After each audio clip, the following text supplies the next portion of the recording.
Assalamualaikum warahmatullahi wabarakatuh. Selamat datang sedulur di channel saya Purbo Sasongko dan tetap tersenyum, karena senyum adalah pintu menuju bahagia. Baik, kali ini saya berkunjung ke monumen Kresek ya. Kresek Madiun, yang mana monumen ini adalah sebagai salah satu penanda bahwa di Madiun pernah terjadi tragedi yang luar biasa, yakni tentang pemberontakan PKI pada tahun 1948. Monumen ini mengabadikan bagaimana kekejaman PKI dalam membantai para pamong desa, pamong projo, kemudian juga sebagian dari Tentara Nasional Indonesia atau Tentara Republik pada waktu itu. Yuk ikuti liputan selengkapnya. Salam budaya.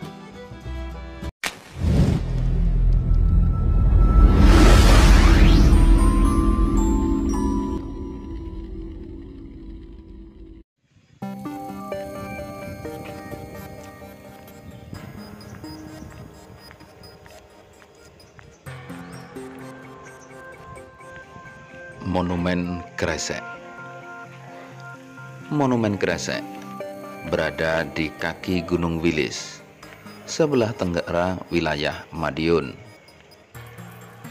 Monumen Kresek adalah saksi bisu betapa kejamnya PKI pada tahun 1948 melakukan pembantaian di desa yang cuma berpenghuni 12 kakak ini.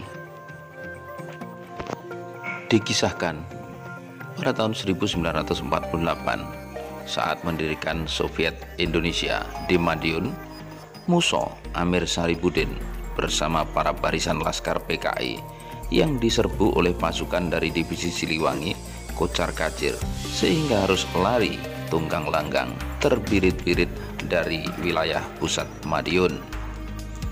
Mereka menuju kawasan Gunung Wilis.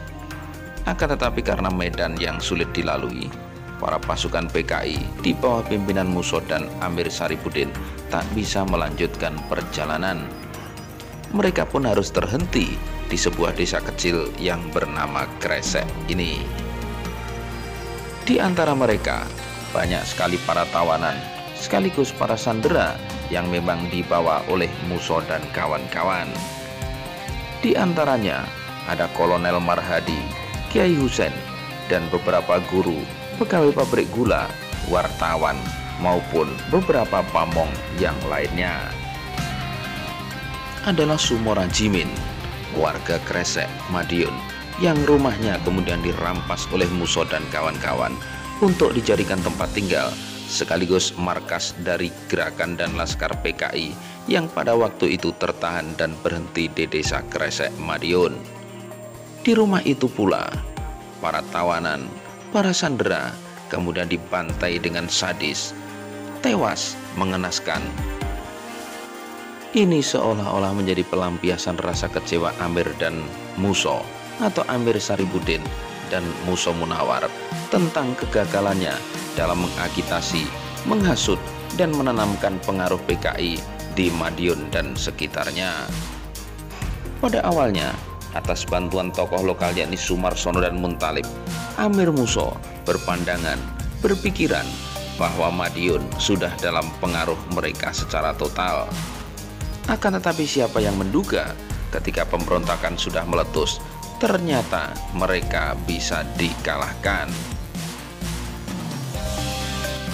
Dan di desa Kresek Madiunlah mereka melampiaskan segala rasa kecewa, gundah gulana, dan kegalauan akibat kegagalan pemberontakan PKI Madiun.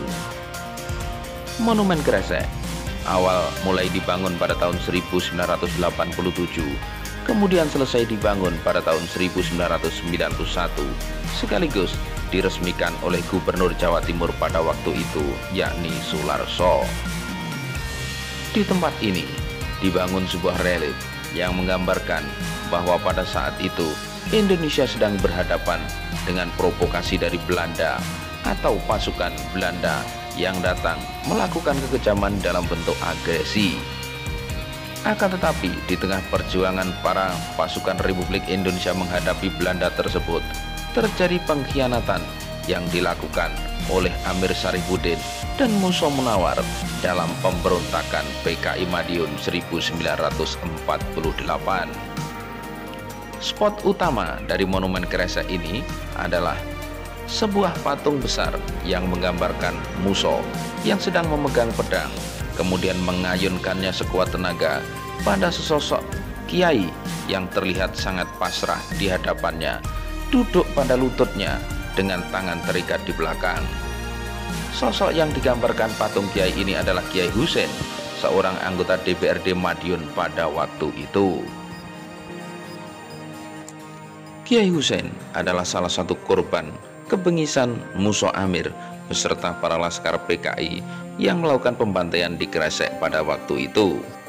Di samping Kiai Husein, yang tewas terbunuh dalam peristiwa pembantaian keji itu adalah Kolonel Marhadi, Letkol Wiono, Inspektur Polisi Suparba, kemudian Mai Istilah, Raden Mas Sarjono, seorang patih Madiun, kemudian Kiai Husein sendiri, seorang anggota DPRD Kabupaten Madiun, kemudian ada Muhammad, seorang pegawai dinas kesehatan, Abdul Rahman, asisten Wedono di Jiwan, kemudian Sosro di Projo, staf pabrik Gularjo Agung, ada Soeharto, guru sekolah pertanian di Madiun, kemudian ada Sapirin, guru sekolah Budi Utomo di Madiun, ada Supardi, wartawan freelance Madiun, kemudian Sukadi, tokoh masyarakat, Kiai Haji Sidik, kemudian Raden Kharis Bagio, Wedono di wilayah Madiun juga, Kiai Haji Barokah Fakhrudin, kemudian Maidi Marto di Somo, seorang agen polisi. Jenazah para korban kekejian pembantaian PKI tersebut digambarkan dalam sebuah relief timbul yang berbentuk besar yang berada di depan papan nama yang menyebutkan nama-nama mereka yang terbantai oleh Amir Musa pada waktu itu. Peristiwa ini adalah nyata.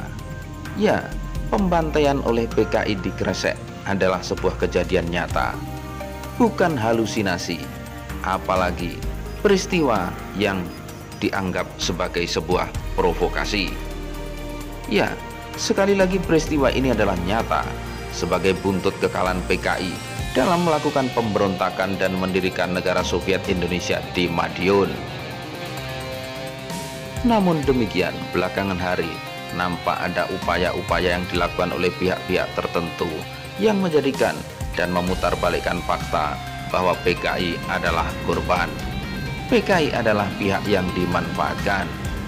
Nah, apabila benar-benar PKI adalah pihak yang dimanfaatkan, lantas apa jadinya para kiai, para kolonel, para militer, ataupun para tokoh masyarakat yang terbunuh habis dibantai oleh PKI yang katanya menjadi alat tersebut? Kita boleh saja berpikir berbeda, kita boleh saja berpikir kritis, bahkan itu bisa jadi harus dilakukan ketika kita mengorek dan mempelajari sejarah tentang masa lalu negeri ini. Akan tetapi mengesampingkan, menepikan, atau menghilangkan kebengisan PKI adalah satu hal yang kurang positif bagi perkembangan Republik ini. Saksi mata atas peristiwa kekejaman PKI masih ada beberapa yang bisa kita temui, baik PKI Madiun yang meskipun barangkali saat ini usia di antara saksi tersebut sudah sangat tua, atau peristiwa 65 yang barangkali beberapa di antaranya juga masih bisa kita temui. Selamatkan negara ini dari pemutarbalikan fakta sejarah. Salam. Oke sedulur, ini kunjungan kita ke Monumen Kresek Madiun yang memang betul-betul menjadi saksi bagaimana PKI pada tahun 1948 mengkhianati Republik Indonesia. Semoga menjadi tambahan pengetahuan bagi kita semuanya, semoga bisa menjadi tambahan wawasan bagi kita semuanya. Dan tentu saja harapan saya semoga bermanfaat. Terima kasih sudah berkenan menonton. Assalamualaikum warahmatullahi wabarakatuh. Salam budaya.